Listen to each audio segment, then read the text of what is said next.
आज आमर जननायक ओडिया जातिर अभिभावक उत्कलमणि पंडित गोपबंधु दास 97तम श्राद्ध दिवस अवसर में महान आत्मा प्रति मोर भक्तिपूत श्रद्धांजलि अर्पण करुछि। उत्कलमणि गोपबंधु दास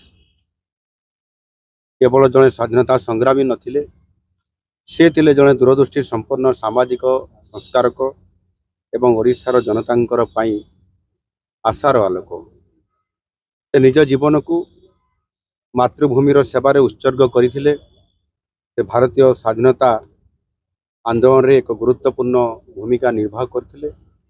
असंख्य लोकंकु ब्रिटिश शासन विरोध रे संग्राम रे जोग देबा पई समस्त को एकाठी करथिले एवं समान को मध्य से प्रेरणा जोगी आसुथिले। से ओडिशार जनतांकर सामाजिक आर्थिक अवस्था प्रति गभीर भाव में चिंतित थिले। से सत्यवादी वन विद्यालय प्रतिष्ठा करथिले, जहाँ शिक्षा एवं सामाजिक संस्कारर एक मुख्य केंद्र हिसाब रे ताहा प्रतिष्ठित थिला।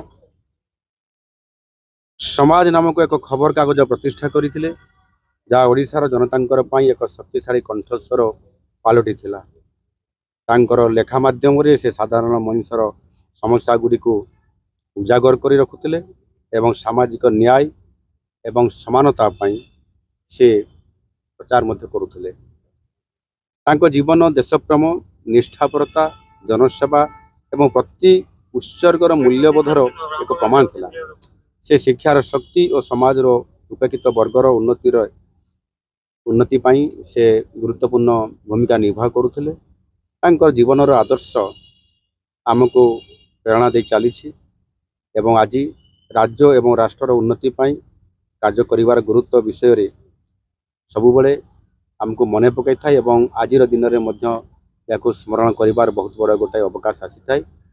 निश्चित भाव में तांकर प्रेरणा, तांकर विचारधारा एवं सेवा मनोभाव या आधार करी आज आम सरकार ये समस्त विचारधारा को पाथई करी आज ओडिशा को समृद्ध ओडिशा करबा पई, विकसित ओडिशा करबा पई आमे स्वतंत्र भाव में आम सरकार मध्य काम करी चली एवं निश्चित भाव में आगामी दिन में ओडिशा गोपबंधुंकर नीति एवं आदर्श को आधार करी निश्चित भाव में ओडिशा को समृद्ध करबा ये प्रकार बड़ संकल्प नहीं आज आम सरकार तांको पई एवं तांको आदर्श पई ओडिशार जनसाधारण पई आमे काम करी चली।